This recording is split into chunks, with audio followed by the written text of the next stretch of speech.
نحمده ونستعينه ونستهديه ونستغفره ونؤمن به ونتوكل عليه ونعوذ بالله من شرور أنفسنا ومن سيئات أعمالنا من يهده الله فلا مضل له ومن يضلل فلا هادي له ونشهد أن لا إله إلا الله ونشهد أن محمدا عبده ورسوله أما بعد.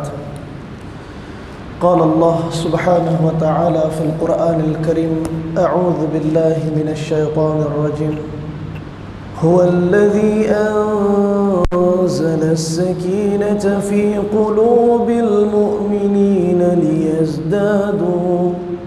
ليزدادوا إيمانا مع إيمانهم ولله جنود السماوات والأرض وكان الله عليما حكيما. صدق الله العظيم.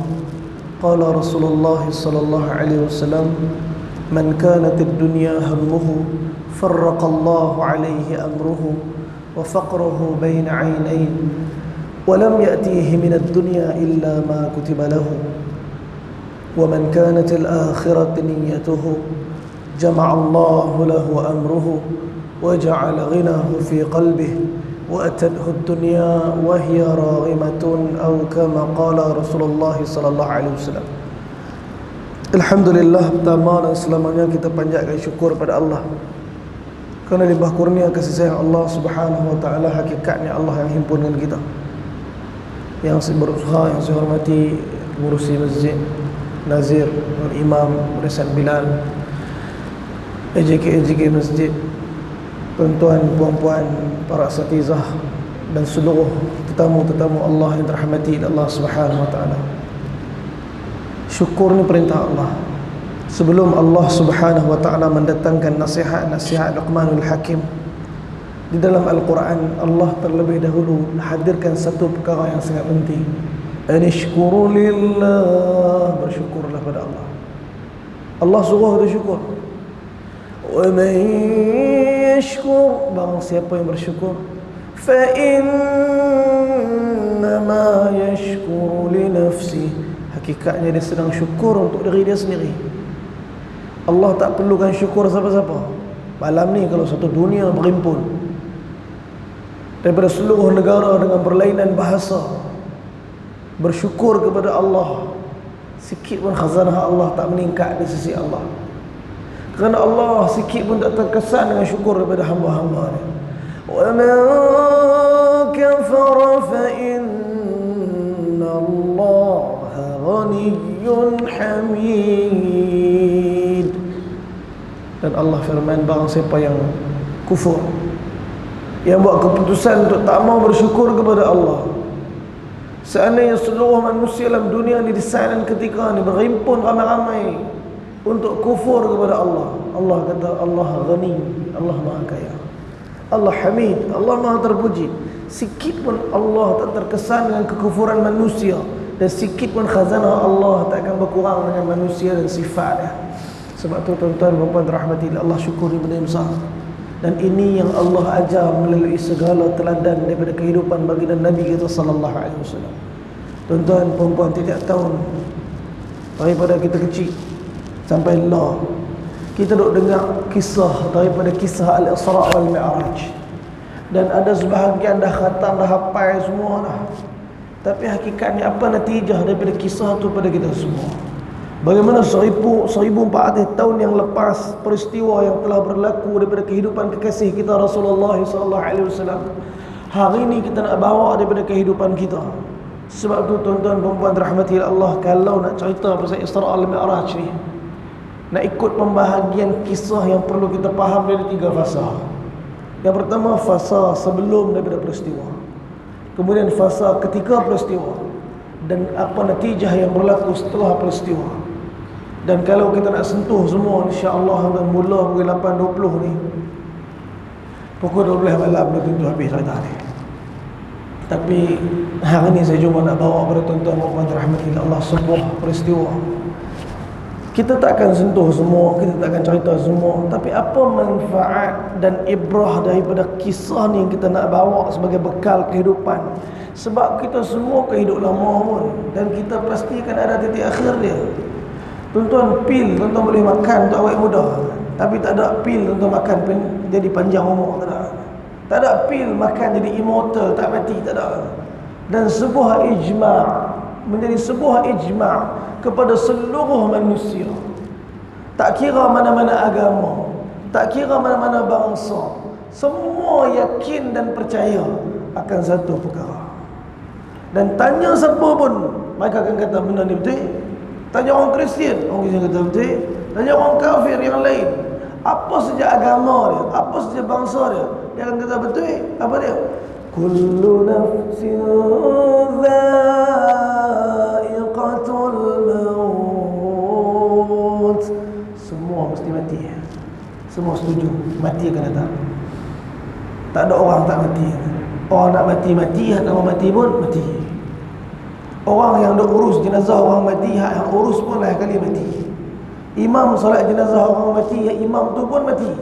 Tukang gali parit kubur hak duk siap liang lahat untuk letak orang mati, hak tukang gali tu pun mati. Tukang sembelih ayam nak tengok ayam mati, hak tukang sembelih tu pun mati. Nak mati, tak mau mati pun mati. Malakatul maut yang cabut nyawa, akhirnya mati orang yang dicabut nyawa. Malakatul maut tu lah sekali mati. Tak ada makhluk yang tak mati. Semua yakin yang dia akan mati. Dan thumma ilayna turja'un. Yang ni je masalah. Yang ni je yang tak jadi ijma'. Yang ni yang tak jadi kesepakatan. Bila Allah kata akhirnya kepada kamilah kalian semua akan balik. Yang ni mula banyak pandangan daripada manusia. Ada yang kata there's gonna be nirvana, there's gonna be something else. We gonna be wake up again in this dunya and finally become something else. Ada setengah agama kata, memang kita mati, tapi kita akan bangkit balik dalam dunia ni juga. Jadi benda lain pula, ada jadi ikan, ada jadi burung, ada berjaya pula. La haula wala quwwata illa billah. Tuan-tuan, kematian ialah satu benda yang semua yakin. Tetapi kehidupan lepas mati yang ni yang dia ikhtilaf dan ramai orang tak yakin, melainkan yang beriman kepada Allah dan seluruh yang disampaikan oleh Rasulullah. Sebab tu Allah sengaja susah payah dan hidup Nabi yang paling Allah cinta dan sayang. Walaupun Allah melihat susah dalam perjalanan dakwah Nabi, Allah teruskan, Allah biarkan, Allah sanggup melihat kesakitan orang yang dicintai ini. Kenapa? Untuk fahamkan manusia bahawa agama yang sampai bukan duduk dalam ceramah ekor-ekor yang sedap-sedap, tetapi dalam perjuangan dakwah mujahadah kesakitan keberitaan seorang Nabi yang merentasi daripada kehidupan umat sampai kiamat. Sebab tu Nabi tuan-tuan, bila Nabi tengok muka para sahabat, Nabi sayu nampak muka kita semua menangis. Sebab tu bila Sayyidatuna Aisyah radhiyallahu ta'ala anha kata, malam tu kan aku tengok Nabi bangun tahajud, aku telah mendekati Rasulullah lantas aku telah minta untuk Nabi doakan aku. Terus Nabi angkat tangan dan Nabi doa. Apa doa Nabi?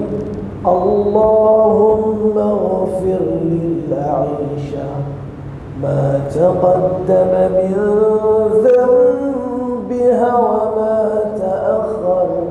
Ya Allah, ampun dosa Aisyah yang sebelum, yang selepas, yang nampak, yang tak nampak, yang zahir, yang batin. Semua dosa-dosa Aisyah ampunkanlah ya Allah. Punya seronok dan Sayyidatuna Aisyah lompat daripada satu penjuru rumah ke satu penjuru rumah kerana gembira dan doa yang Nabi baca. Kemudian mai baring tahriba Nabi SAW. Nabi tanya, wahai Aisyah, kamu suka dengan doa yang aku baca tadi? Aisyah kata, ya Rasulullah, siapa pun akan suka kalau itulah doa yang Tuhan baca untuk dia. Nabi kata, ya Aisyah, ketahuilah, inna hadhihi da'wati lil ummati fi kulli salah. Ketahuilah inilah doa yang aku baca untuk setiap umat aku setiap kali lepas aku solat. Nabi setiap kali solat, habis solat, Nabi akan angkat tangan doa ke kita semua hak tak beranak lagi, yang belum lahir lagi ni. 1400 tahun yang lepas Nabi SAW telah doakan kita semua. Tuan-tuan, sebab tu ini kekuatan tujahan Nabi. Bukan hanya orang yang hidup zaman tu menyebabkan Nabi SAW sanggup susah payah buat dakwah, tetapi kerana fikirkan sampai akhir nanti, sebelum Allah kiamatkan muka bumi nanti, macam mana bayi yang terakhir pun dapat selamat dan langkah masuk dalam syurga. Sebab tu walaupun Nabi telah dipulaukan 3 tahun di lembah Abu Talib, tuan-tuan, bukan senang dakwah Nabi. Nabi turun daripada Jabal Nur, Nabi turun daripada Gua Hira dalam keadaan ketakutan menggeletar seluruh badan Nabi.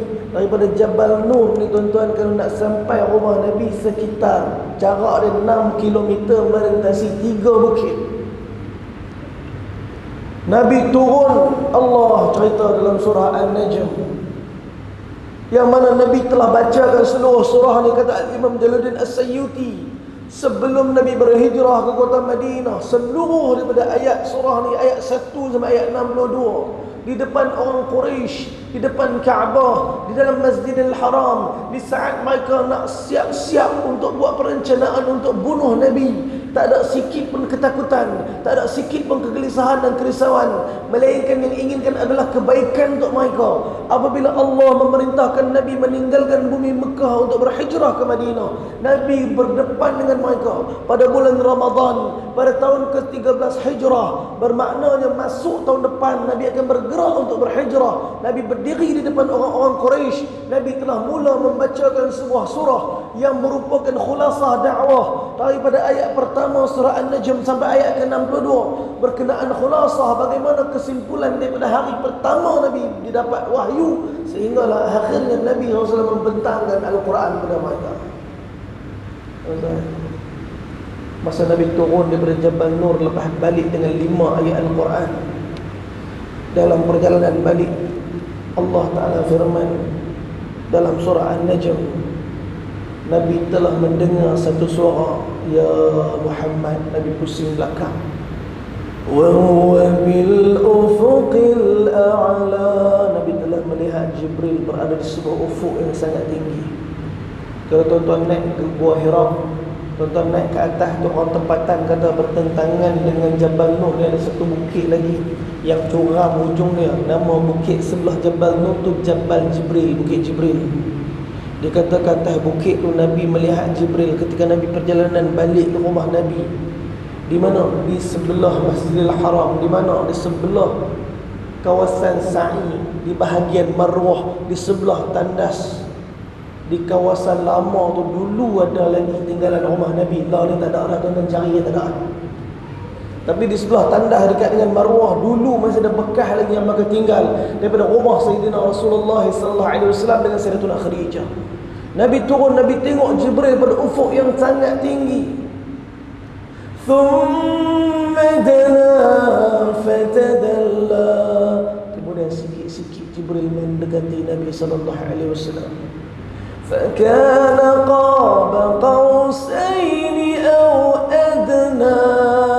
Dekat, kata Allah, Jibril dengan Nabi, jarak sekitar panjang 2 busur anak panah atau lebih dekat. Fa'auha ila 'abdihi ma auha. Maka Jibril telah menyampaikan wahyu, tuan-tuan, daripada awal Jabal Nur sehinggalah seterusnya wahyu disampaikan oleh Jibril kepada Rasulullah SAW. Jibril balik rumah, macam mana keadaan Nabi balik rumah, macam mana keadaan Nabi? Menggeletar. Apa sifat Sayyidatuna Khadijah? No question, tak ada satu soal. Kita minta maaf ibu-ibu nah, kita kadang-kadang isteri-isteri suami balik rumah, ni abang ni pergi mana, ni apa balik lambat, ni apa ni tak balik begitu, ini mana siapa, la haula wala quwwata illa billah. Laki baru balik asal tak boleh. Minta maaf lah, ni benda jadi hal ni. Model isteri terbaik adalah Sayyidatuna Khadijatul Kubra alaihissalam. Sehingga walaupun lepas Nabi menikah dengan isteri-isteri Nabi yang lain, tetap Nabi tak pernah lupakan Sayyidatuna Khadijah.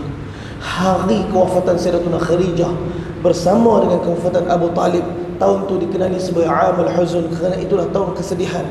Nabi seolah-olah kehilangan orang yang sangat dicintai. Sebuah hari yang cukup menyebabkan kegelapan pada pandangan Nabi, sehingga Nabi tak mampu untuk bangun dan menunaikan kerja dakwah kerana kesedihan tu di atas kehilangan kekasih Nabi. Kata Sayyidatuna Aisyah yang telah menikah dengan Nabi setelah mana Nabi menikah dengan Sayyidatuna Saudah, setelah kewafatan Sayyidatuna Khadijah, mai Sayyidatuna Aisyah kata, ma ghirtu ala ahadin min nisa'in Nabi sallallahu alaihi wasallam kama ghirtu ala Khadijah. Aku, kata Aisyah, tak pernah cemburu pada mana-mana isteri Nabi yang lain seperti kecemburuan aku pada Khadijah.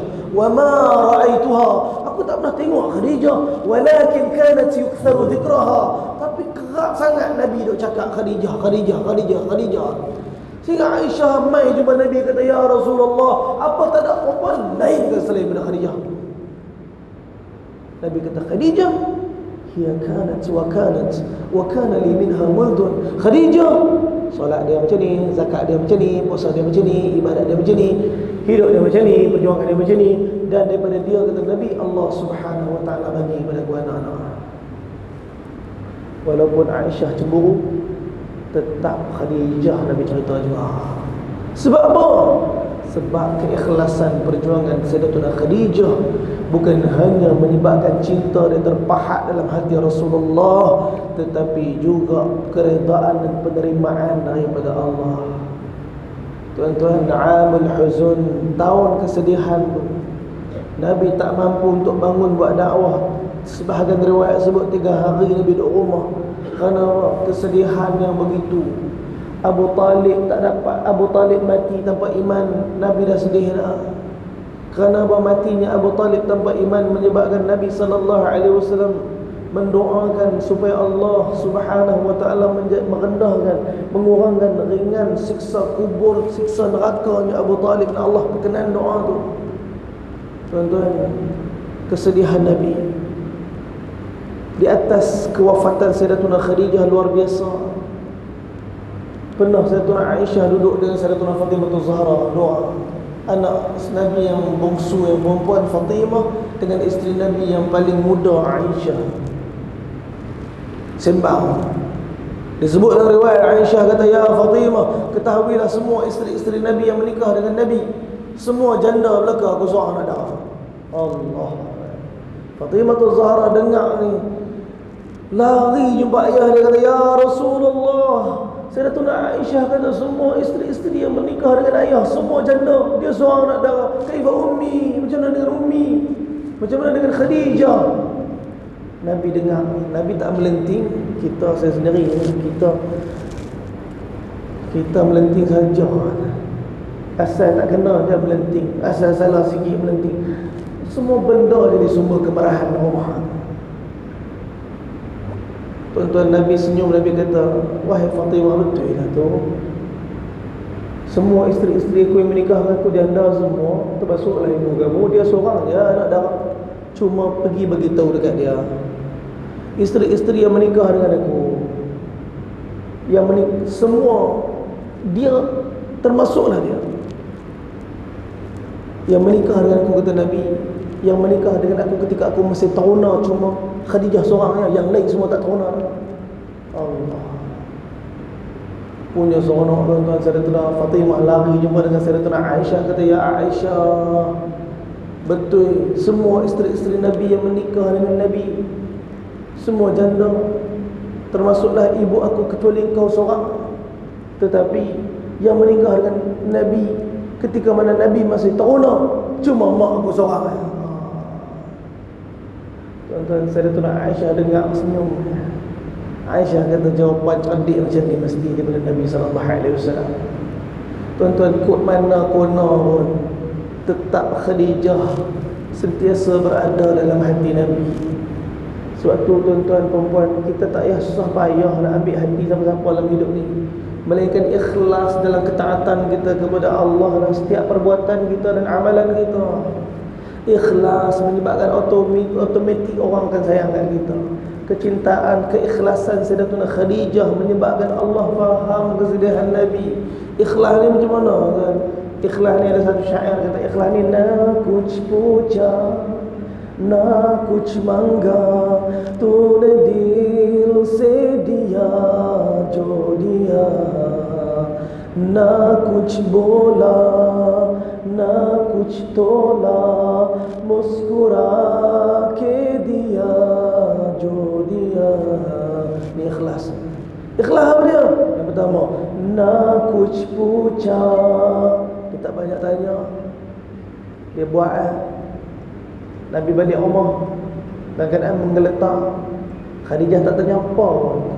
Nabi kata zammiluni, selimutkan aku. Khadijah cepat-cepat ambil selimutkan Nabi tanpa soal. Setelah Khadijah tak push, Nabi kata abang apa cerita ni? Cerita. Na kuch puja na kuch mangga. Orang ikhlas ni tak minta balasan. Awak birthday saya pun lupa. La haula wala quwwata illa billah. Tambah ada berseri, tak payah tanya. Saya selama ni saya duk buat ni semua ni, apa dia awak pernah bagi ke saya? La haula wala quwwata illa billah. Orang yang ikhlas tak minta balas. Apa nama? Na kuch puja na kuch manga tune dil se diya jo diya. Hati dia seluruhnya untuk Allah. Buat sesuatu, cinta sesuatu hanya semata-mata untuk tarik keredaan Allah, bukan mendapat kecintaan kasih pasangan dia. Mencintai isteri kerana Allah yang cipta isteri itu untuk kita. Mencintai suami kerana Allah yang berikan suami itu kepada kita. Mencintai anak-anak kerana Allah yang bagi anak-anak itu untuk kita. Mencintai mak ayah kerana Allah yang bagi mak ayah itu kepada kita. Cinta apa saja kerana Allah takkan sekali pun membentuk segala kegelisahan, tak ada membentuk kekecewaan. Tetapi mencintai seseorang bukan kerana Allah, yang ni yang mengharapkan balasan. Na kuch bola. Orang yang ikhlas dia tak ungkit dah apa yang dia buat. Minta maaf kadang umat ni gaduh yang ungkit habis berawal nikah belum nikah ungkit. Awak ingat dah dulu. Oh tu dia main ingat dulu kacau. Dia main ingat dulu khalas. Tuan-tuan, Khadijah tak pernah ungkit segala susah payah dia. Tak pernah ungkit segala pengorbanan dia. Tuan-tuan tahu tak hujung hayat Khadijah ketika pembaringan kata, ya Rasulullah, aku belum buat apa lagi untuk agama Allah.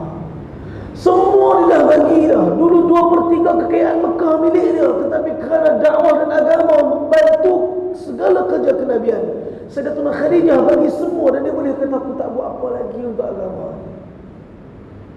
Tuan-tuan, kita kata juga macam tu, tapi beban. Memang saya tak buat apa lagi pun. La haula wala quwwata illa billah. Memang saya tak pernah buat apa. Daripada awal sampai lah tak pernah buat apa. Tak pernah. Beban. Tuan-tuan, maka ialah ikhlas. Maka tak pernah mungkin na kuch tola. Orang ikhlas ni dia tak hakimi, dia tak banding-banding. Dia tak banding. Tengok orang ni, tengok jiran, tengok anak lepas tu, tengok orang ni, tengok tu, tengok. La haula wala quwwata illa billah.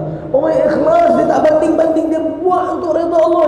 Muskura ke dia jo dia.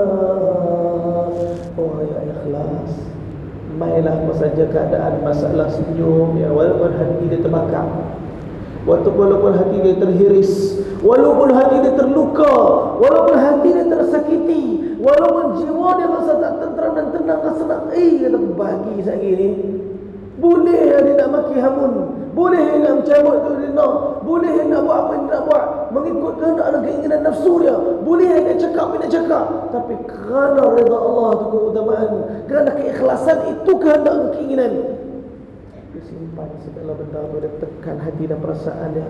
Sayyidatuna Khadijah tak pernah sekali pun cerita masalah rumah tangga dengan Nabi, tak pernah cerita anak macam ni, tak pernah ambil tahu langsung lah. Setiap kali Nabi balik senyum di depan rumah Nabi sallallahu alaihi wasallam, Nabi tenteram bila tengok wajah Sayyidatuna Khadijah. Segala-gala masalah Nabi seolah-olah hilang. Tuan-tuan, macam mana mungkin Nabi lupa wanita ni ketika hari penaklukan kota Mekah pada tahun ke-8 Hijrah, pada 27 Ramadan, Nabi tiba di Ma'abdah setelah Nabi memecahkan 4 penjuru para sahabat untuk menakluki kota Mekah. Nabi sampai di Ma'abdah, Nabi pacak bendera kemenangan Islam. Nabi kata dekat para sahabat untuk Nabi minta diri sekejap, untuk Nabi bersendirian seketika. Tuan-tuan, orang Islam menang dah, orang kafir semua tak mau melawan, berada dalam rumah-rumah masing-masing, melainkan tentera yang dibawa oleh Khalid Al-Walid yang bertemu dengan musuh berperang. Selain daripada itu 4 penjuru masuk tak serangan, termasuklah tentera yang dibawa oleh Rasulullah sallallahu alaihi wasallam. Nabi sampai Ma'abdah. Tuan-tuan, Ma'abdah kat mana? Tuan-tuan, kalau masuk, kalau mai Mekah, tuan-tuan tanyalah sikit mutawif, mana tempat Nabi pacak bendera masa kemenangan agama dulu. Tempat tu adalah Ma'abdah. Daripada Ma'abdah, tuan-tuan jalan Tauih, belah kanan tuan-tuan akan nampak satu pasar nama dia Suq Ja'fariyah. Cuma lah tak ada dah lah, dah tutup dah.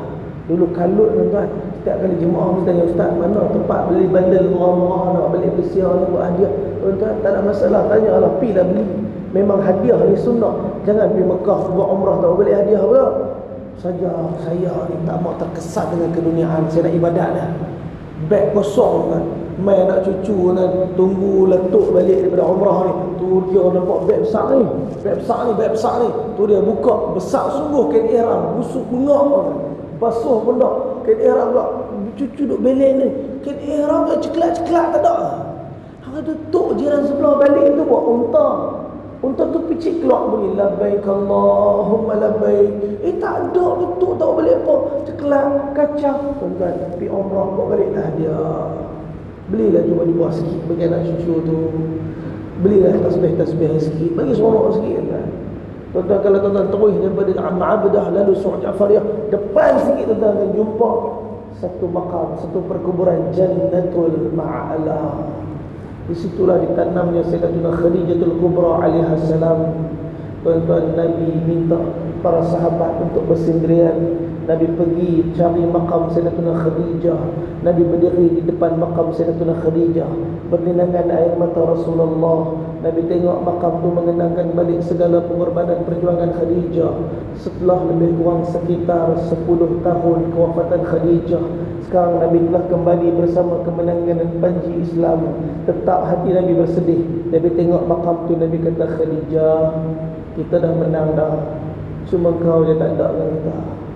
Wahai Khadijah, kita dah menang dah, cuma kau je tak ada dengan kita. Tuan-tuan, kita kalau duduk satu tempat lama-lama, balik, kita tengok balik tempat tu terkenal semua benda. Pernah lalu sini ni dulu ni, pernah jatuh kat sini dulu ni, pernah buat ajar kat sini dulu ni. Dulu dia kedai tu tutup dah, dulu duk beli apa nama jeruk. Dulu kan ada jeruk aiskrim hak panjang bawah kelubi tu, tak ada dah kemelah dah. Buah ceramai tu dia kan, ayak jeruk tu pun hirup habis lah. Oh, ini kedai ni pernah jual jeruk tu, pernah minum ni. Tuan-tuan, kita terkenang begitu Nabi dalam keadaan kerinduan balik ke Makkah, begitu mengenangkan keadaan suasana di Makkah. Tuan-tuan, Amul Huzun menyebabkan kesedihan Nabi. Allah tahu sedih tu. Nabi walaupun sedih, Nabi faham bahawa dakwah ni keutamaan. Nabi bangun juga. Nabi tahu orang-orang Mekah tak mau dengar dah. Pintu-pintu Mekah tutup, pintu-pintu Mekah tutup. Nabi telah bangun dan Nabi telah bergerak ke Taif dengan harapan orang Taif terima dakwah Nabi. Nabi dengan Zaid bin Harithah anak angkat Nabi sampai ke bumi Taif dengan harapan orang Taif terima. 8 hari duduk di Taif, tak ada seorang dengar dakwah Nabi, melainkan maka hina caci Nabi, maka baling batu sehingga berdarah seluruh badan Nabi. Tuan-tuan, apakah Nabi sallallahu alaihi wasallam angkat tangan doa kehancuran untuk mereka? Berapa lama dah ni Nabi telah buat dakwah sekitar 12 tahun, sekitar 11 tahun, minta maaf, dalam keadaan susah payah dan sakit. 11 tahun Nabi buat dakwah. Allah Subhanahu wa taala tahu Nabi sakit, Allah tahu Nabi susah. Sebab tu walaupun orang Taif tak terima dakwah Nabi, dalam perjalanan balik Nabi bersandar dalam pohon anggur di kawasan kebun anggur. Allah bagi hadiah seorang masuk Islam. Tuan-tuan, daripada Bani Thaqif yang ramai tu, seorang Allah bagi hadiah. Nak bagi Nabi senyumlah sikit balik dengan kecederaan tu, kepenatan Nabi sampai di kota Mekah. Nabi buat dakwah lagi. Orang Mekah dah tak mau dengar Nabi, orang Mekah dah tolak Nabi, orang Mekah dah susahkan Nabi. Pintu-pintu rumah ditutup, pintu-pintu bumi ditutup. Maka Allah buat keputusan untuk buka pintu langit untuk Nabi sallallahu alaihi wasallam. Malam tu kata Imam Ibn Hajar Asqalani, Imam Jalil As-Sayyidi kata, malam yang mana di keheningan yang cukup tenang, orang tak ramai, kosong Masjidil Haram. Tuan-tuan, ketika tu Jibril hadir dan kejutkan Nabi daripada tidur. Ya, Nabi nampak macam tidur, tapi hati Nabi tak pernah tidur. Berlinangan air mata Nabi duk fikir macam mana nak sambung kerja dakwah ni. Tepu kata Mekah, tak ada orang nak dengar lagi dah. Orang Mekah mula menentang makin teruk sebab tak ada Abu Talib di sisi Nabi untuk bela Nabi. Nabi balik rumah dan ada Sayyidatuna Khadijah untuk tenangkan hati Nabi, luar dan dalam. Nabi dalam keadaan sedih, Allah tahu sedih tu. Maka Allah bawa Nabi berjalan daripada Masjidil Haram. Jibril daripada rumah Ummu Hani, Jibril telah jemput Sayyidina Rasulullah sehingga sampai di Masjidil Haram. Allah, Sayyidina Jibril kata, wahai Rasulullah, tawaf. Nabi sempurnakan 7 pusingan tawaf. Sehinggalah pusingan yang ke-7, Jibril telah bawa 1 ekor binatang yang mana Nabi tak pernah tengok binatang ni sebelum ni. Putih bersih kulit dia, yang mana tinggi dia lebih rendah daripada kuda, yang lebih tinggi daripada keldai. Dalam keadaan itu Nabi SAW telah dibelah dada. Nabi SAW telah dibersihkan hati Nabi. Hati yang dah bersih, hati yang dah sempurna, hati yang dah paling baik. Nak bagi tahu preparation, persediaan untuk perjalanan yang paling penting ni. Yang pertama sekali, jiwa perlu dibersihkan. Nak ambil benda yang paling mahal daripada Allah. Nabi tak tahu apa nak jadi kejap lagi. Kita tahu semua dah sebab kita dengar puluh-puluh tahun dah kisah ni. Nabi tak tahu apa nak jadi kejap lagi setelah hati Nabi dibersihkan, ilmu dan hikmah dimasukkan. Nabi SAW diperintahkan untuk menunggang burak. Tuan-tuan, burak Penang ada, tak Kedah ada, atau burak oil Penang ada. Kan. Burak oil di belah utara ada kan. KL kan, cari tak jumpa burak oil kan. InsyaAllah kan, naik tu boleh sampai Masjidil Aqsa. Buh minyak burak oil ni. Dia punya P tu kira tak tahu banyak dengan rumah. Tuan, burak daripada perkataan barqun, halilintar, kilat. Nabi menceritakan kepada para sahabat selangkah burak sejauh ke mana. Azan kita, kita bagi azan insyaAllah.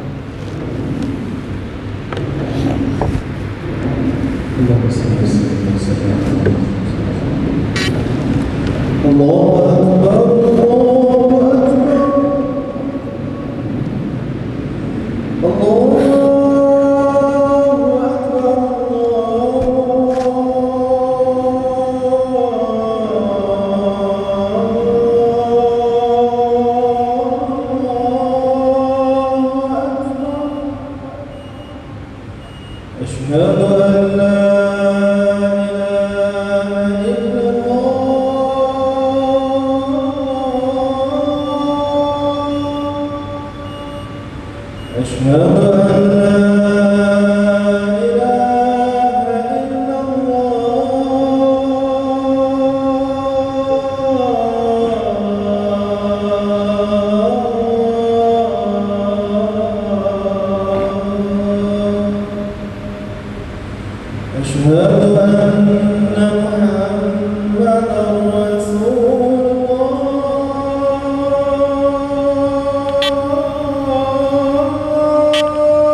لا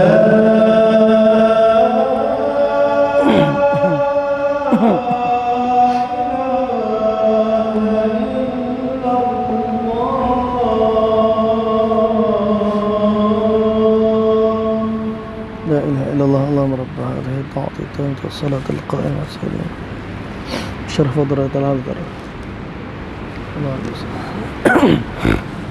Bismillahirrahmanirrahim.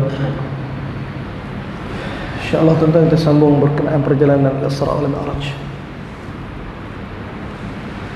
Tuan-tuan, Nabi SAW telah diperintahkan oleh Allah menunggang sebuah binatang yang tak pernah ditunggang oleh siapa-siapa sebelum ini. Bahkan Al-Imam Ibn Hajar telah memperincikan berkenaan rupanya buraq. Satu ekor binatang yang mirip macam kuda, tetapi memiliki dua sayap. Bagaimana keadaan sayap buraq? Bukan macam yang kita bayang serta unicorn dan sebagainya. Tuan-tuan, bahkan diceritakan bahawa kedudukan sayap itu berada di belakang kedua paha buraq, sehingga pergerakan buraq yang cukup pantas, yang Nabi cerita selangkah sejauh mata memandang. Tuan-tuan, sebelum tu kita nak tengok jarak daripada Masjidil Haram ke Masjidil Aqsa macam mana. Allah firman dalam surah Al-Isra ayat nombor 1. Subhanalladzi asra bi'abdihi laylan minal masjidil haram ilal masjidil aqsa alladzi barakna hawlahu linuriyahu min ayatina. Allah firman, Maha suci Dia daripada segala apa yang disifatkan oleh orang kafir. Allah Ta'ala awal-awal lagi deny, Allah awal-awal lagi tolak segala sifat yang orang-orang kafir tu datangkan berkenaan dengan pendustaan mereka daripada sifat-sifat Allah. Sebab tu Allah terangkan semua benda ni dalam surah An-Najm. Tuan-tuan tengok ayat daripada pertama surah Al-Isra berkenaan Al-Isra dan berkenaan Mi'raj. Allah hadirkan daripada surah An-Najm bermula dengan ayat yang ke-13. Tuan-tuan, Allah Ta'ala telah menceritakan sifat Allah, bagaimana kudrat kekuatan Allah dan kekuasaan Allah. Allah sengaja malam tu asra bi'abdih, memperjalankan hamba dia. Tuan-tuan tengok ayat ni, Allah Ta'ala tak sebut asra bi nabiyyih, asra bi rasulih, asra bi habibih. Allah tak sebut dengan panggilan kemuliaan, kenabian, kerasulan, kekasih dia. Tetapi Allah memanggil Nabi dengan panggilan bi'abdih, dengan panggilan hamba. Kerana Allah nak sampaikan kepada manusia seluruhnya sampai kiamat, tak ada satu kedudukan yang lebih tinggi di sisi Allah yang boleh dicapai oleh manusia melainkan kedudukan hamba. Tuan-tuan, Nabi ni tak ada orang boleh jadi Nabi melainkan apa yang telah dipilih oleh Allah. Dan kenabian itu telah ditutup dengan kelahiran Nabi kita sallallahu alaihi wasallam. Takkan ada lagi Nabi lepas ni. Siapa pun yang mengaku Nabi, tak payah kira dah, tak payah nak selit dah, memang sesat dah. Ngaku je jadi Nabi, memang sesat dia. Tak payah nak kata mungkin kau, cuba kita cek tengok. Tak. Mengaku Nabi sesat tu. Tuan-tuan, tak ada kenabian setelah Nabi kita sallallahu alaihi wasallam. Allah tidak memanggil perjalanan tu dengan membawa seorang Nabi, tetapi Allah meletakkan satu kedudukan yang mana Al-Isra' ni boleh dicapai oleh seluruh manusia, yang mana tahap dia menjadi hamba. Hamba ni macam mana? Taat apa yang Allah suruh, walaupun bertentangan dengan nafsu dan kehendak dia. Walaupun tak faham. Taat benda faham ni senang. Nak taat benda faham ni senang. Susah dia. Taat benda tak faham, Allah, ini susah. Banyak benda tak faham. Ada orang iman meningkat sikit, dia kata apa, subuh 2 rakaat, kata 4 rakaat lah subuh. La haula wala quwwata illa billah. Agama ni bukan dia punya jalan. Agama ni jalan yang Allah Ta'ala tunjuk. Agama Islam ni maknanya salam, sejahtera. Dan sejahtera datang daripada penyerahan sempurna kepada Allah. Sebab tu bila Jibril mai jumpa Sayyidatuna Maryam, apa kata Jibril? Wa idh qalatil malaikatu ya Maryam inna Allah astafaki wa tahharaki واصطفاك على نساء العالمين. Jibril mai kata, wahai Maryam, Allah nak angkat darjat kamu, bersihkan kamu dan tinggikan darjat kamu melebihi seluruh wanita sekalian alam. Naik pangkat ni bukan percuma. Nak naik darjat ni bukan percuma, ada harga dia. Tuan-tuan, kita kalau naik pangkat, seronok tak seronok? Seronok. Sebab kita faham bersama kenaikan pangkat ada kenaikan gaji. Kenaikan pangkat bersama dengannya kenaikan gaji. Kalau pangkat naik, gaji tak naik, syok. Baik tak payah naik pangkat. Mana syok gaji tak naik, pangkat naik, kerja banyak, gaji tak tambah. Tuan-tuan, Sayyidatuna Maryam alaihissalam, Allah beritahu yang Allah nak naikkan darjat dia, bersihkan dia, tinggikan dia daripada seluruh wanita sekalian alam. Makna ada harga yang Sayyidatuna Maryam kena bayar untuk kenaikan pangkat. Dan Maryam faham benda tu. Jibril terangkan apa dia? Ya Maryam qanuti li rabbiki wasjudi warka'i ma'ar raki'in. 3 benda ni. Bila masalah mai, bila ujian datang, 3 benda ni. Yang pertama apa dia? Uqnuti li rabbiki, taat Tuhan kamu. Apa saja yang datang, taat Tuhan kamu. Mulut jaga, hati jaga, mata jaga, telinga jaga, akhlak jaga. Taat Tuhan kamu. Jangan buat benda yang murkakan dia. Yang kedua apa dia? Wasjudi warka'i, sujud dan rukuk. Apa dia ni? Solat. Mai ujian, solat. Yang ketiga, ma'ar raki'in, duduk dengan orang yang rukuk. Maknanya duduk dengan jamaah, duduk dengan orang yang saleh, duduk orang yang dekat dengan Allah. 3 benda ni, tuan-tuan, kalau kita pegang apa nasihat Jibril kepada Maryam alaihissalam ketika Maryam sedang menjalani ujian. Apa yang pertama? Taat Allah dalam ujian. Yang kedua, salat. Yang ketiga, duduk dengan jamaah, jangan duduk termenung, kunci bilik seorang-seorang dalam rumah, begitu tak ada orang faham saya. Me myself, nobody understand me, nobody knows me, I got my burden on my shoulder, nobody understand me. Oh, ini semua pengaruh movie belakang. Banyak tengok cerita Korea, banyak tengok cerita Hindustan. Inilah jadi dia. Dididik oleh TV, rumah dididik oleh TV, anak-anak dididik dengan kartun. Habis semua kartun, khatam dengan game, semua selesai. Dah lah main kalah pula, tension, stress, hampuk handphone mak. La haula wala quwata illa billah. Tuan-tuan, keadaan stres, tension umat ni berlaku kerana apa? Salah hati yang didudukkan. Ujian hadir, 3 keadaan ni dilupakan. Sebab tu Nabi SAW diajarkan benda yang sama. Tuan-tuan, Maryam bila beranak, Maryam bila mengandung, bila Maryam menghilangkan diri, memencilkan diri daripada orang kampung, memang kan ujian bila main, dia main macam-macam perasaan. Maryam buat salah? Tak, Maryam tahu dia tak buat salah, tapi masalahnya orang lain semua kata dia salah. Mengandung tanpa ada ayah, mengandung tanpa menikah, tak ada siapa. Kita pun kalau ada zaman law, kita tengok pun slack dah. Tuan-tuan, Maryam menghilangkan diri, dia duduk seorang-seorang, suruh turun. Allah rakam perkataan. Maryam ni orang kan, manusia, ada perasaan. Kita semua ada perasaan, tetapi mengawal jiwa dan emosi itu untuk semata-mata menyukakan Allah, meridhakan Allah ni benda mahal. Tuan-tuan, bayangkan Sayyidatuna Maryam sebut satu perkataan apa dia? Ya laitani mitu qabla hadha, alangkah baiklah kalau aku mati sebelum benda ni, tak siapa kena aku. Tuan-tuan, bukankah ayat yang sama yang kita ulang hari ni? Sikit-sikit ujian, baik aku mati, hamba tak nak bapak lagi bagus lagi macam ni. La ilaha illallah kan. Baik aku mati lah, hamba jadi yatim tak apa lah kata. Kita punya ayat perkataan. Tuan-tuan, Maryam manusia, Allah rakam perkataan dalam Quran supaya apa? Supaya jadi satu penanda akhlas untuk kita. Tuan-tuan, beranak Maryam melahirkan Nabi Isa. Apa arahan Allah? Allah, ini arahan Allah. No question. Orang yang ikhlas, hamba yang ikhlas, nak puca, tak ada soalan, tak ada soal, tak tanya banyak. Dan Allah kata apa? Wahai Maryam, pi goncang pokok. Allah, tuan-tuan, Maryam lepas beranak ni, pantang ni, kita nak jalan mana pun tak leh kan? Nak kena buat apa, tuku dan macam-macam, tuan-tuan. Pantang-pantang, ini tak boleh makan, ini tak boleh makan. Maryam alaihissalam tak kala beranak je Nabi Isa keluar, Allah kata wahai Maryam, goncang pokok. Pokok apa tuan-tuan? Pokok kurma tuan, bukan pokok pinang. Kalau pokok pinang kelegang sekali ketebuk 5 biji turun. Hak yang Allah suruh goncang ni apa dia? Pokok kurma tuan-tuan. Hak yang ada dalam majlis malam ni, ramai kita malam ni, siapa pernah goncang pokok kurma? Saya goncang banyak dah.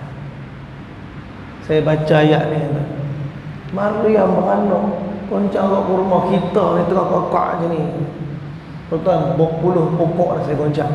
Tuan-tuan tahu, sebiji pun tak jatuh.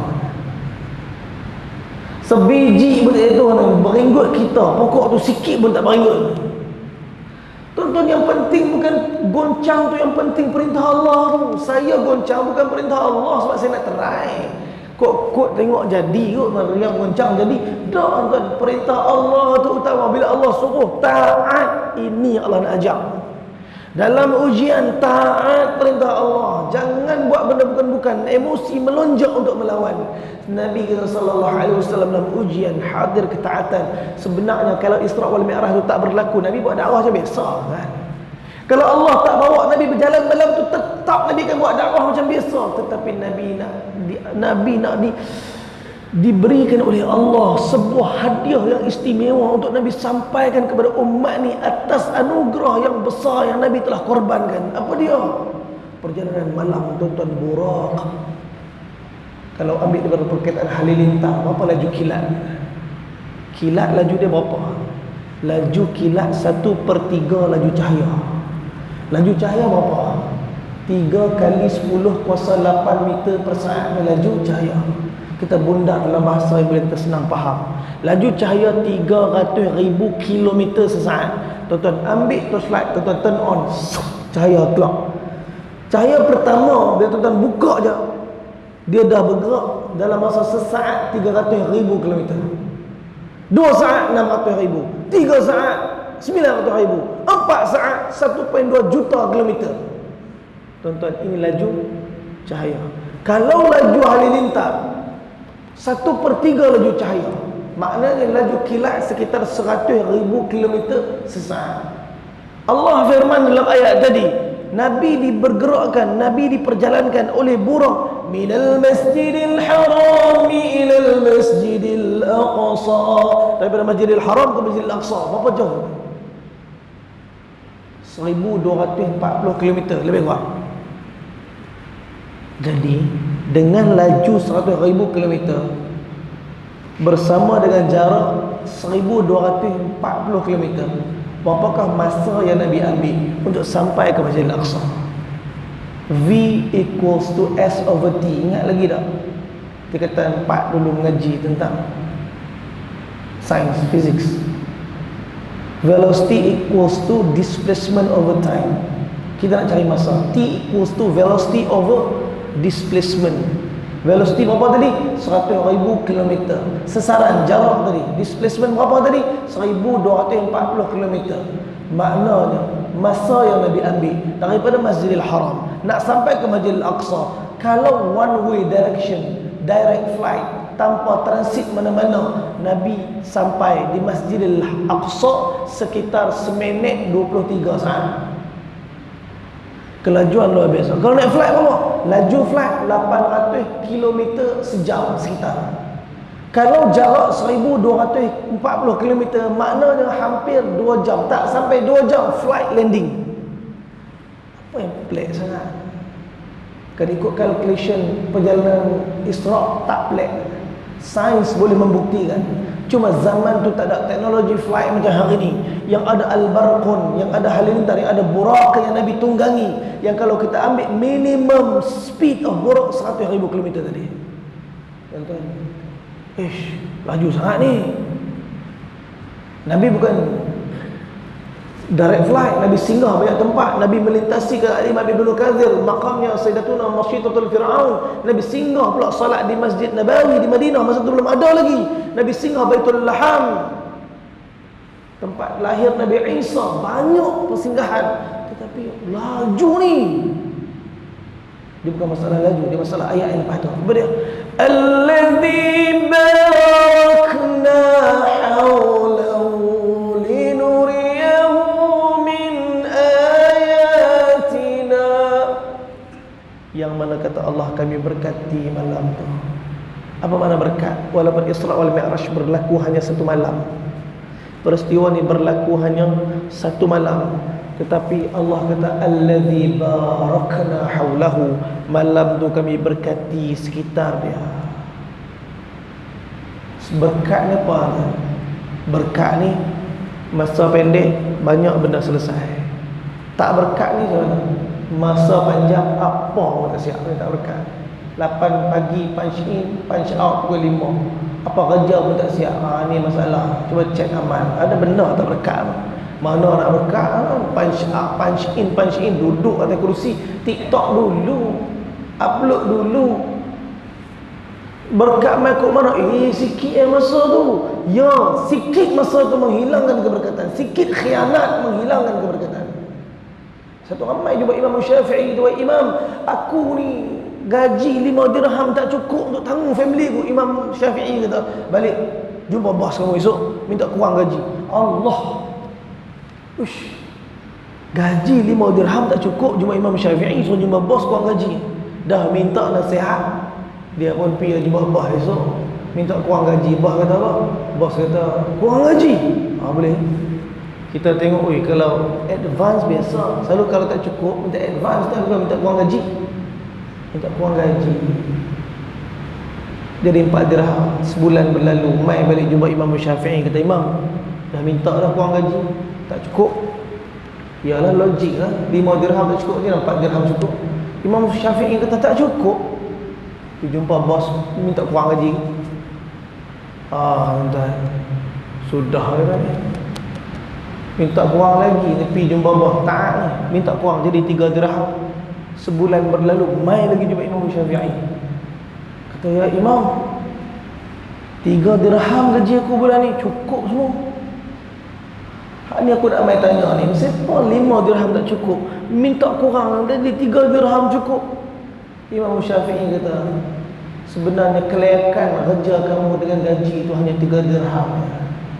2 dirham tu menyebabkan hilang berkat daripada seluruh gaji-gaji kamu.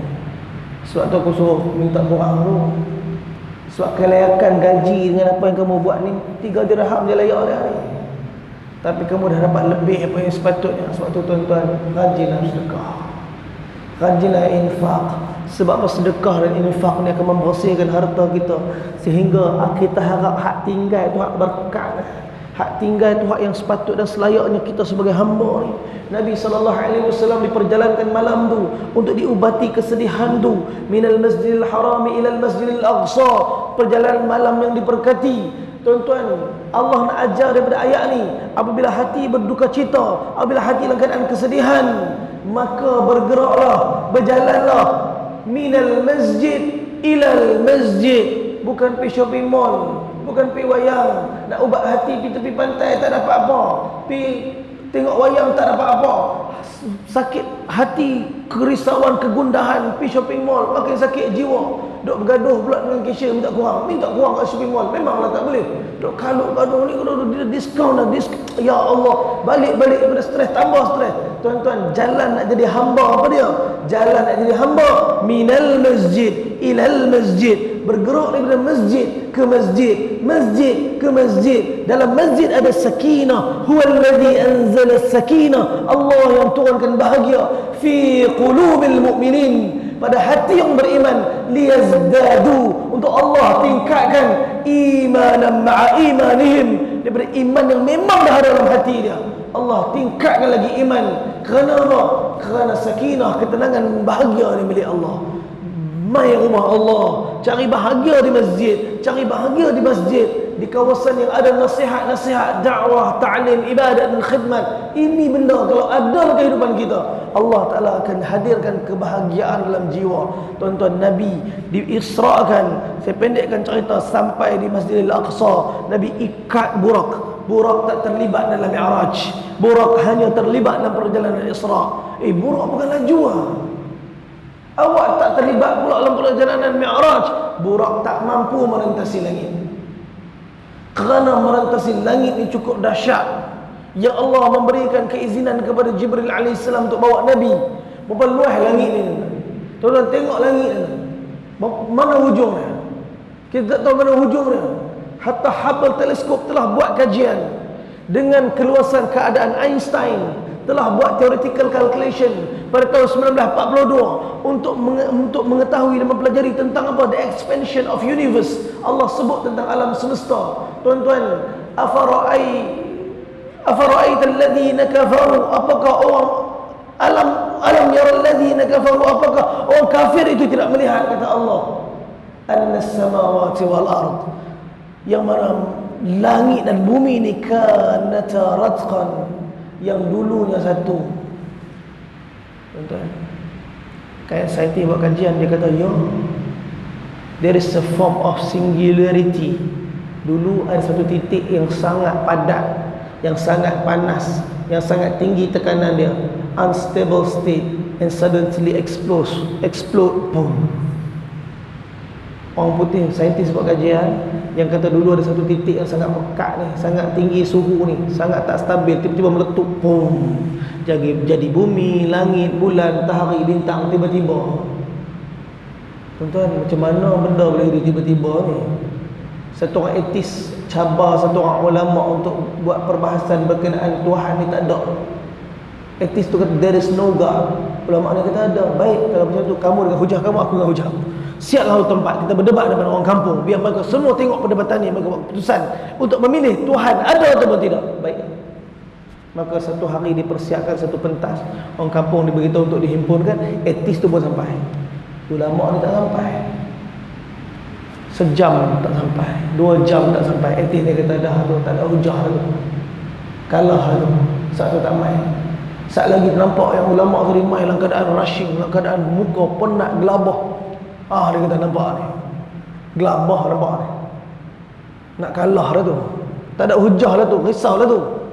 Bukan, ulama kata bukan. Aku minta maaf, aku main lambat ni bukan sebab apa. Tadi masa nak main sini, aku nak kena lintas sungai. Aku nak fikir macam mana nak lintas sungai besar. Tiba-tiba aku nampak pokok kat ujung sana tu, tiba-tiba tumbang. Lepas tu tiba-tiba pokok tu terpotong sendiri. Tiba-tiba pokok tu bercantum jadi kapal. Tiba-tiba kapal tu main kat aku. Aku pun naik, tiba-tiba kapal tu berjalan lintas.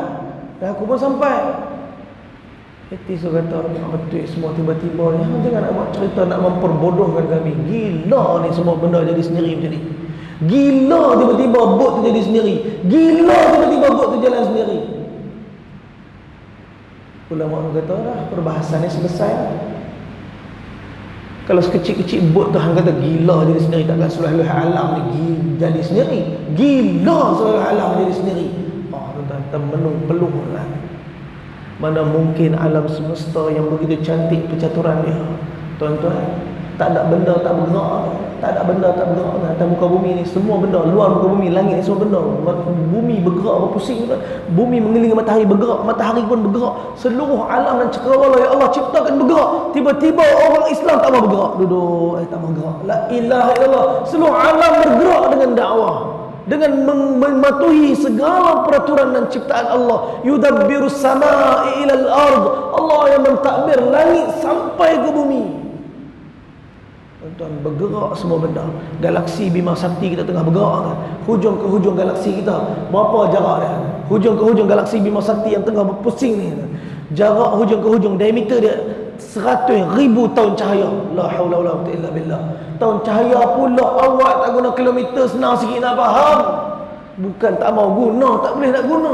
Sebab kalau guna kilometer kosong banyak sangat kat belakang. Habis tu 1 tahun cahaya berapa kilometer? Okey, baik. 1 saat cahaya kita cerita tadi berapa kilometer? 300,000 kilometer. Ini 1 saat cahaya. 1 minit cahaya 300,000 kali 60. 1 jam cahaya kali lagi 60. 1 hari cahaya kali 24. 1 tahun cahaya kali 365. Tu dapat 1 hari cahaya. Berapa belas kosong? Ada 12 kosong kat belakang. Tadi alam semesta galaksi kita luas mana? 100,000 tahun cahaya kali 100,000. Maknanya ada 15 kosong. Minta maaf, ada berapa kosong? Tambah 5 kosong, ada 17 kosong kat belakang. Allah.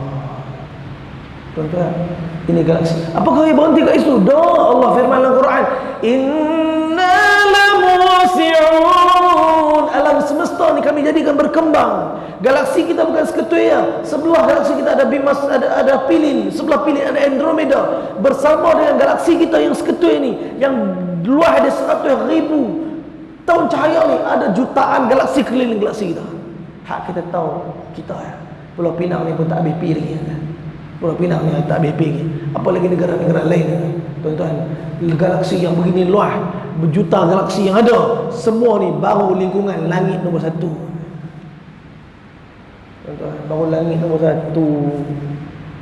Ya ma'asyaral jinni wal insi in istata'tum an tanfudhu min aqtaris samawati wal ardh. Wahai jin dan manusia, kalau kalian mampu untuk tembus-tembuslah langit. La tanfudhu, Allah kata tak ada siapa boleh tembus. Kalian tak boleh tembus illa bisultan, melainkan dengan izin Allah. Tuan-tuan, ada 3 yang astronomi yang dapat tembus langit. Yang tembus langit ada 3. Yang pertama, Nabi Idris AS sampai langit nombor 4, wafat. Dalam Qasasul Anbiya disebut wafat langit nombor 4. Yang kedua, Nabi Isa langit nombor 2, hidup lagi, turun balik. Minta maaf bila turun balik, bila menjelang kiamat nanti. Sebagai Nabi tak, sebagai umat Nabi. Ada wahyu terbaru? Tak ada, melainkan mentaati segala wahyu Rasulullah. Yang ketiga, siapa dia? Nabi kita sallallahu alaihi wasallam. Malam tu naik, malam tu turun, menentasi 7 langit. Dan langit kita, tuan-tuan, langit Allah ciptakan inna la musi'un, bukan statik, berkembang. Langit tu berkembang. Berapa kembang, berapa laju kembang tu? Maka Einstein pada tahun 1942 telah buat kajian pengembangan alam semesta, mendapati bahawa semesta alam ni sedang berkembang. Ada satu orang saintis lagi di UK tak puas hati, nama dia Edward Eddington, pergi Afrika, buat cerapan dan mendapati daripada eksperimen dia, memang langit tengah berkembang dengan keadaan penjarakan bintang. Tuan-tuan, berapa laju pengembangan alam semesta kita, laju cahaya. Daripada bila? Daripada awal Allah ciptakan alam semesta ni, alam semesta ni berkembang laju cahaya. Tuan-tuan, kalau pengembangan tu laju cahaya, lah ni berapa jauh dah pengembangan tu. Tak sedar pun. Mana nak sedang, sebab saya duk sibuk dengan dunia saya. Kita langit pun lama tak tengok apa. Tak ada nak langut kan. Oi, ada lagi langit tengoklah. Satu hari nanti langit akan runtuh depan kita. Langit akan runtuh atas kita. Allah kata kalla idza dukkatil ardu dakkan dakka. Allah akan ratakan dunia ni serata-ratanya. Tuan-tuan, bukan senang nak naik langit. Jibril bawa Nabi naik langit dalam peristiwa Al-Mi'raj. Sampai langit pertama, Jibril ditahan. Siapa kamu? Jibril kata, ana Jibril, ma'amin. Dengan siapa kamu? Man ma'ak, siapa dengan kamu? Maka Jibril, Muhammad. Terkejut langit, terkejut malaikat. Sebab apa? Sebab malaikat tak diberitahu oleh Allah bahawa akan hadir tetamu istimewa ni. Malaikat tak diberitahu oleh Allah dengan kehadiran Rasulullah. Maka bila kata Muhammad, maka ditanya oleh malaikat langit pertama, apakah ia diutuskan? Maka ya, kata malaikat langit pertama. Maka kata Jibril, ya. Maka barulah dilepaskan, dibuka langit pertama. Bila dibuka, maka lepaslah Nabi naik langit tu, berjumpa dengan Nabi Adam AS. Allah nak beritahu, wahai Muhammad, tengok Adam, itulah permulaan manusia, itulah yang terawal daripada manusia, itulah kamu dulu, dan sifat seluruh manusia daripada sifatnya Adam AS. Tuan-tuan, naik langit nombor 2, tembus dak security langit nombor 2. Malaikat tanya lagi, wahai Jibril, man ma'ak, sabar dengan kamu tu? Jibril kata Muhammad. Jibril bila gawat kata Muhammad, malaikat tanya Muhammad, apakah ia diutuskan? Ya, ia diutuskan. Barulah buka ahlan wa sahlan, masuk Nabi Muhammad naik langit nombor 2, jumpa dengan Nabi Isa, Nabi Yahya. Allah seolah-olah nak beritahu, tengok dua Nabi ni, mereka dikejar oleh kaumnya, seorang kena bunuh, seorang hampir kena bunuh. Allah yang selamatkan dia. Wahai Muhammad, kamu dikejar, mereka nak bunuh kamu. Dan begitulah jalan dakwah, begitulah jalan dakwah. Ada Nabi yang dibunuh, ada Nabi yang Allah selamatkan. Lepas langit nombor 3 sampai ke langit, ditahan lagi oleh malaikat. Tuan-tuan, pelik tak? Takkan malaikat langit pertama tak beritahu langit nombor 2? Apa sebab Nabi nak lintah pun kena ada soalan ni? Kenapa nak melalui security ni? Tuan-tuan, tak payah pelik. Bukan kata langit, saya nak balik rumah mak saya. Rumah mak saya dekat Ceras, Prisma Ceras.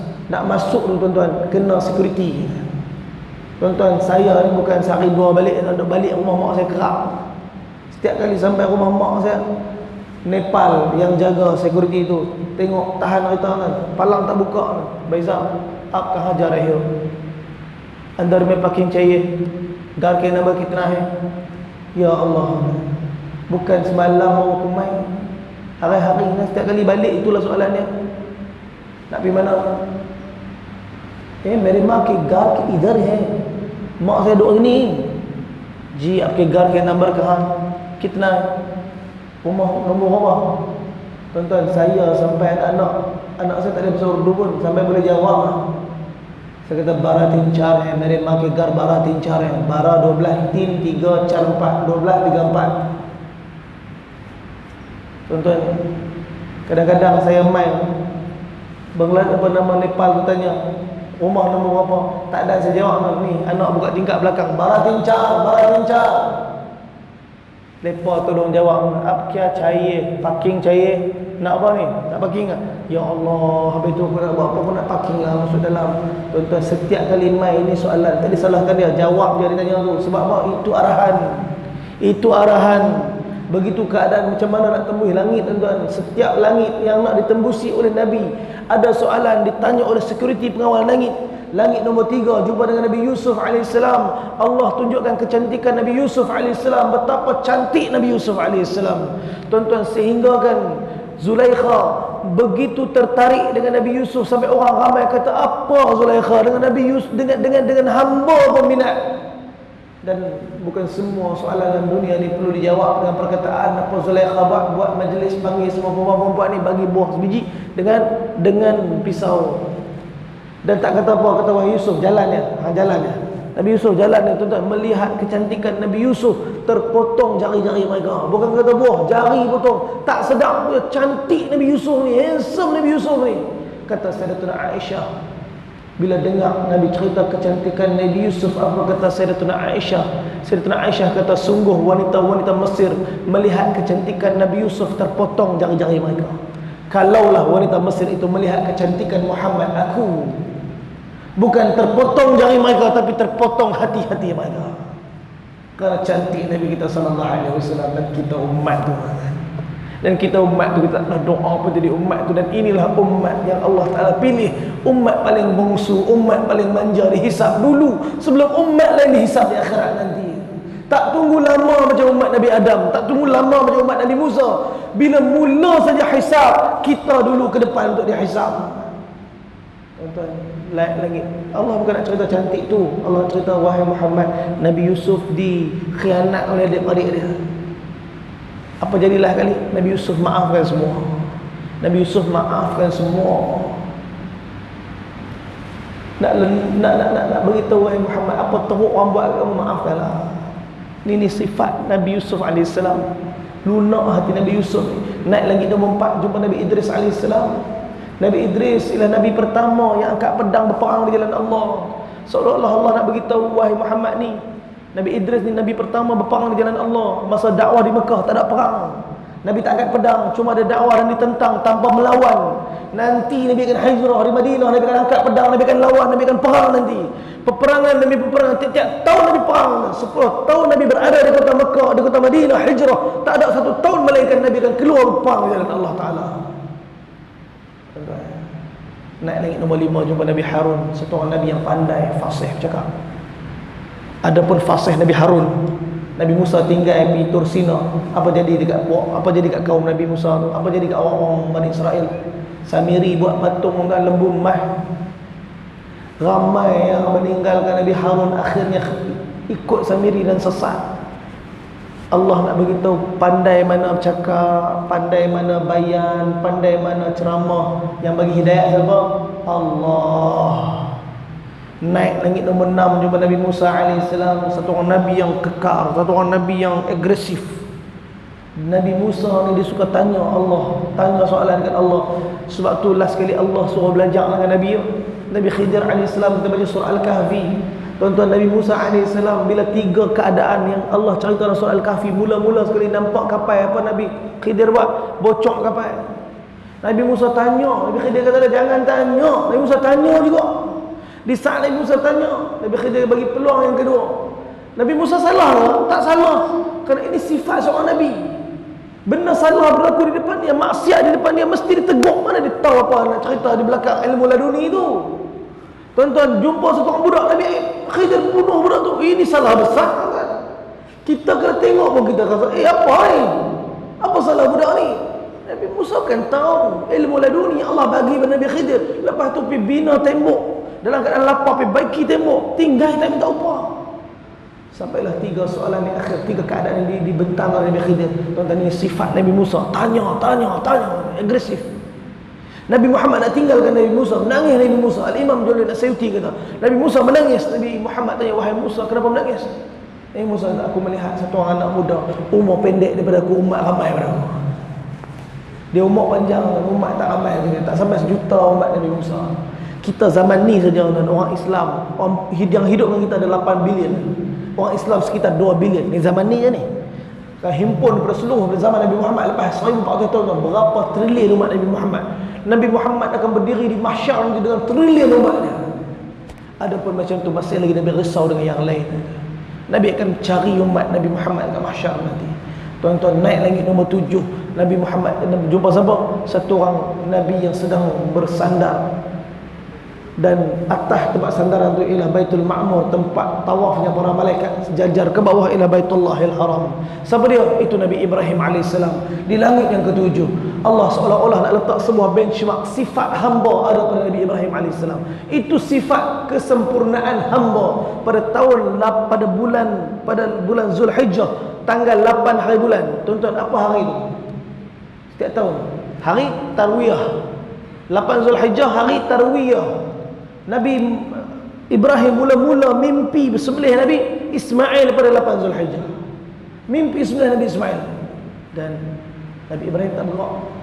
Dia masih tertanya-tanya, rawi, dia masih fikir ni mimpi ni Allah ke syaitan kacau. Esoknya 9 Zulhijjah, hari Arafah. Bahasa Arab Araf makna dia tahu. Nabi Ibrahim mimpi sekali lagi hari ke-9 Zulhijjah. Bila mimpi kali kedua, Nabi Ibrahim kata, aku dah tahu dah, mimpi ni bukan mainan syaitan, tapi inilah mimpi perintah Allah. Hari ke-10 Nabi Ibrahim jumpa dengan siapa? Nabi Ismail.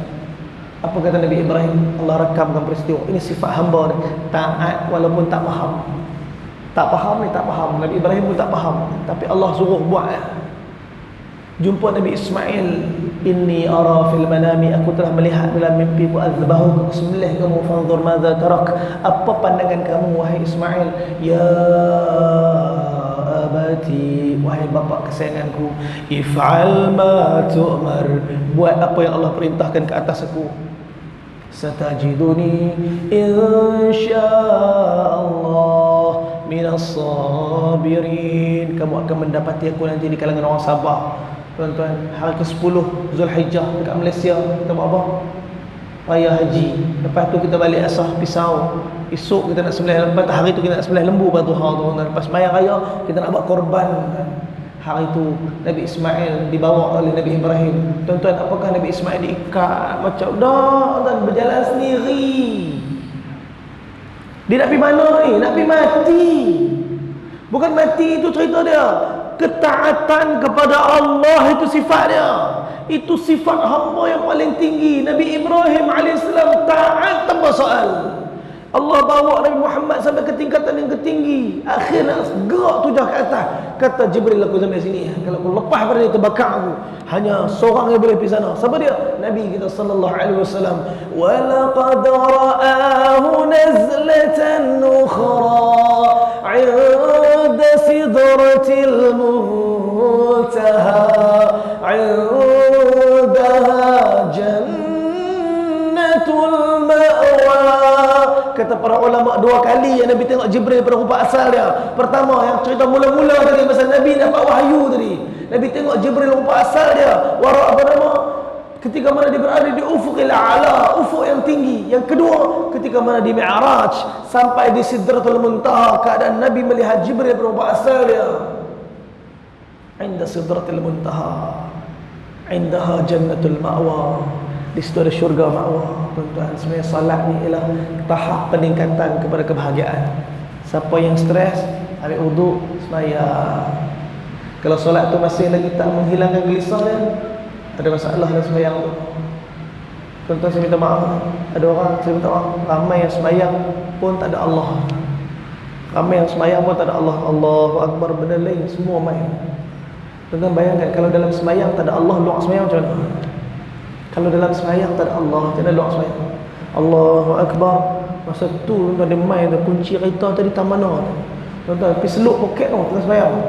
Ada, alhamdulillah. Uish, berkat sembahyang. La ilaha illallah, berkat apa? Tak hilang dah tu. Tuan-tuan, Majnun Qais Amiri lintas satu orang tengah sembahyang kat padang pasir. Orang yang tengah sembahyang kat padang pasir tu, bila dia tengok Majnun Qais Amiri lintas, dia percepat habis sembahyang, berderau darah dia.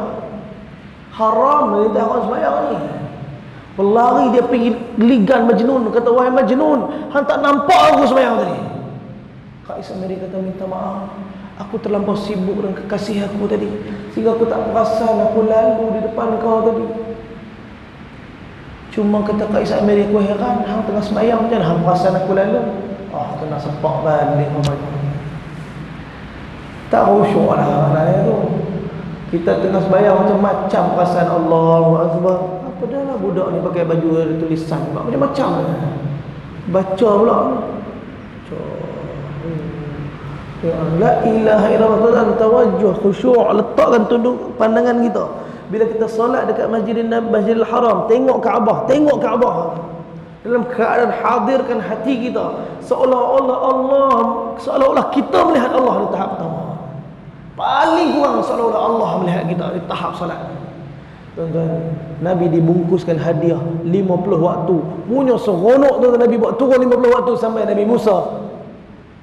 Apa hadiah Allah bagi? 50 waktu solat tak boleh, kata Nabi Musa, pergi naik tak kuat. Tuan-tuan, naik turun sampai tinggal 5. Nabi Musa kata, tak boleh, umat aku nu hak kuat, umur panjang, hebat-hebat, tak boleh. Nabi Muhammad kata, aku malu lah. Turun 5 waktu solat sampai kat sahabat dengar 50 waktu tu. Sahabat kata, ya Rasulullah, seandainya 50 waktu solat kau perintahkan ke atas kami, pastikan kami sempurnakan 50 waktu tu. Tuan-tuan, Nabi tahu sahabat boleh, tapi Nabi tahu hak tak boleh saya. Nabi tengok muka sahabat sayup muka kita semua. Nabi tahu ni hak tak boleh, bukan hak depan aku ni. Ni hak akan hidup lepas wafat aku ni. Macam mana lepas nanti? Nabi duk risau kat kita ni. Nabi duk risau kat umat hak mai sat gini. Hak memang hak 5 ni pun macam-macam hal. Hak 5 ni pun banyak kalut dia. Hak 5 ni banyak tak sempurna dia. Tuan-tuan, Nabi SAW risaukan kita. Tuan-tuan, bila Nabi turun daripada Mi'raj, antara orang pertama jumpa siapa dia? Abu Jahal. Nabi cerita ke Abu Jahal peristiwa ni. Abu Jahal kata, kalau aku himpunkan seluruh orang Quraisy, apakah kau akan cerita benda yang sama? Abu Jahal kata, ini satu titik kehancuran dakwah Muhammad kerana cerita tak logik. Ya, Al-Mi'raj, Al-Isra, beyond logic, beyond calculation of science. Tuan-tuan, sains tak boleh kira peristiwa Mi'raj. Isra mungkin tadi kita boleh kira. Mi'raj, siapa boleh kira? Siapa boleh kira Mi'raj? Tak boleh. Ini ialah satu mukjizat. Tuan-tuan, Abu Jahal fikir jumpa dengan Abu Bakar. Kalau Abu Bakar tolak, habis cerita ni. Kerana inilah orang mula-mula sekali. Ini orang paling kuat sekali. Ini orang cerdik ni. Tuan-tuan, sampai Abu Bakar kata, wahai Abu Bakar, semalam sahabat kau cerita yang dia pergi ke Masjidil Aqsa, naik ke langit, turun balik, sampai ke sini masa semalam. Apa pandangan kamu, wahai Abu Bakar? Abu Bakar kata, wahai Abu Jahal, kalaulah sahabatku Muhammad cerita lebih pada itu pun aku percaya.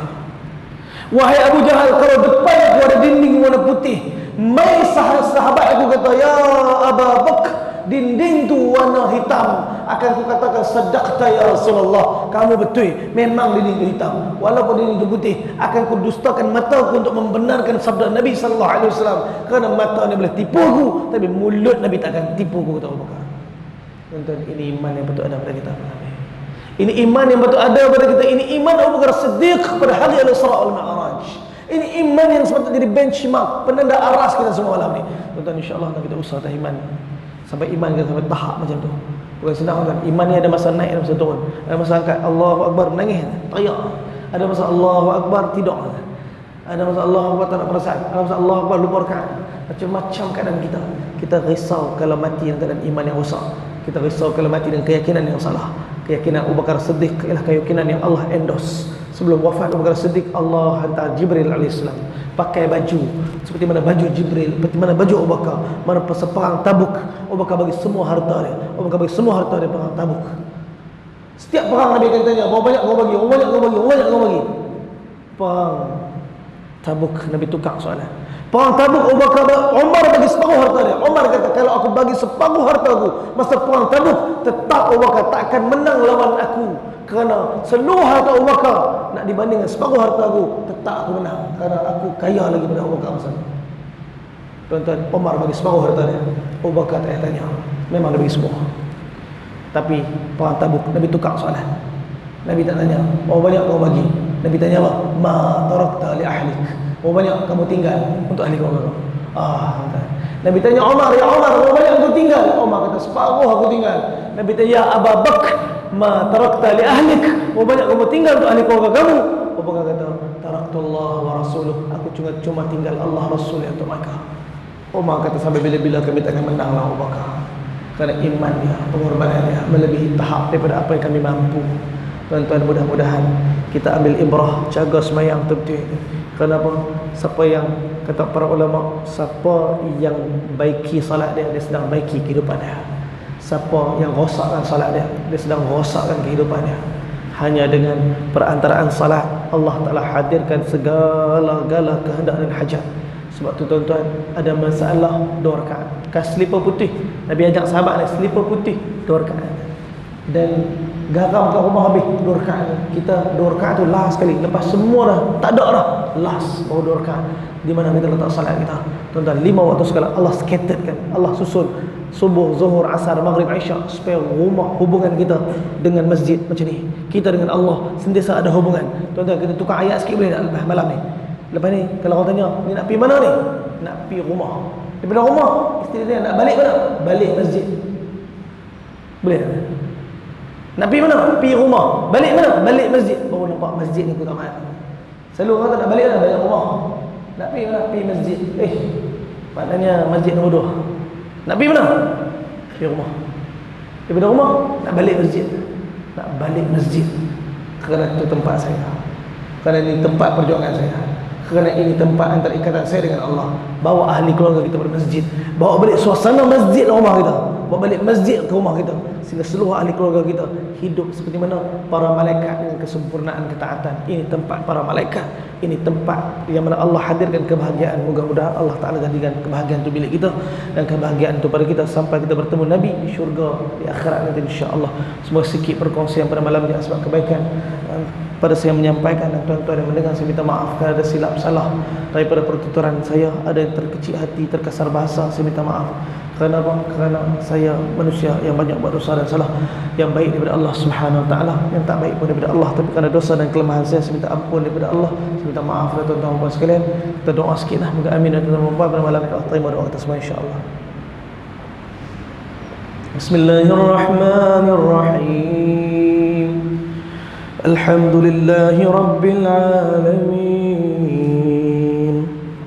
Wassalatu wassalamu ala rasulina Muhammadin wa ala alihi wa sahbihi ajma'in. Allahumma ya awwalal awwalin wa ya akhiral akhirin wa ya dhal quwwatil matin wa ya rahimal masakin wa ya arhamar rahimin ya arhamar rahimin ya arhamar rahimin.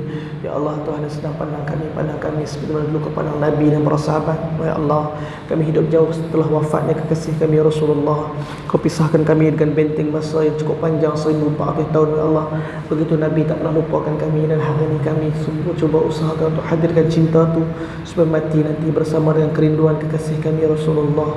Wahai Allah, Engkau yang memasukkan cinta, Hadirkan cinta itu kepada kami wahai Allah, sehingga setiap daripada genap air mata yang mengalir daripada mata kami di atas maksud dan kerinduan itu Engkau redha dengan kami wahai Allah. Tolonglah redha dengan kami. Kami angkat tangan kami yang berlumuran dengan dosa. Kalau Kau zahirkan dosa-dosa ini, pasti timur dan barat akan hitam dengan dosa-dosa ini. Langit dan bumi akan dipenuhi dengan dosa-dosa kami. Tapi kami tahu kami sedang ketuk-ketuk rahmat Tuhan, keampunan Tuhan yang Maha Pengasih, Maha Penyayang. Tolong ampunkan dosa-dosa kami wahai Allah. Ampun dosa mak ayah kami, anak isteri kami, guru-guru kami, sahabat handai kami dan semua orang Islam dalam dunia ini. Kami tak pandai ya Allah, kami jahil, kami bodoh, kami hina, kami cuma hamba Engkau Tuhan kami ya Allah. Ya Allah, Kau ampunkan segala salah mulut kami, segala salah hati dan perasaan kami ya Allah. Kadang-kadang kami letak emosi kami lebih daripada apa yang sepatutnya ya Allah, sehingga agama belakang ya Allah, sehingga ketaatan Kau jadi belakang ya Allah. Tolong hadirkan ketaatan kepada kami ya Allah, taufik untuk kami taat kepada Engkau ya Allah, lebih daripada apa yang sepatutnya daripada keduniaan ya Allah. Jangan jadikan kami asbab daripada dunia hanya maju wahai Allah, tetapi akhirat kami hancur wahai Allah. Kami tadah tangan kami wahai Allah, jadikan kami ahli akhirat. Kami tahu orang yang bertindak dan bergerak ke arah akhirat akan sedikit pun rugi pada dunia-dunia mereka wahai Allah. Wahai Allah, dunia milik Engkau, akhirat milik Engkau wahai Allah. Wahai Allah, Kau selamatkan kami daripada kehidupan dunia dan akhirat kami wahai Allah. Wahai Allah, tolong terima kami, terima kami, terima kami wahai Allah. Rabbana amanna bima anzalta wattaba'na ar-rasul faktubna ma'asy syahidin. Kalangan kami yang sakit kesembuhkanlah wahai Allah. Ada uji masalah rezeki Kau lapangkanlah wahai Allah. Ada uji masalah hutang selesaikanlah wahai Allah. Ada uji masalah rumah tangga Kau selesaikanlah wahai Allah. Apa yang Nabi SAW minta dalam doa Nabi itu kami minta wahai Allah, hidayah untuk seluruh manusia, seluruh alam wahai Allah, khusus kepada orang bukan Islam wahai Allah. Kau bagi hidayah kepada mereka sehingga mereka kenal dan sujud pada Engkau wahai Allah. Allah, apa yang Nabi minta jauh daripada kami, wabak penyakit, bala bencana, permusuhan, pergaduhan, cara yang Kau angkat dan jauhkanlah daripada kami wahai Allah. Rabbana atina fid dunya hasanah wa fil akhirati hasanah wa qina adzabannar. Wassallallahu ala sayyidina Muhammad wa ala alihi wa sahbihi wa barik. Alhamdulillahi rabbil alamin. Taqabbalallahu minna wa minkum.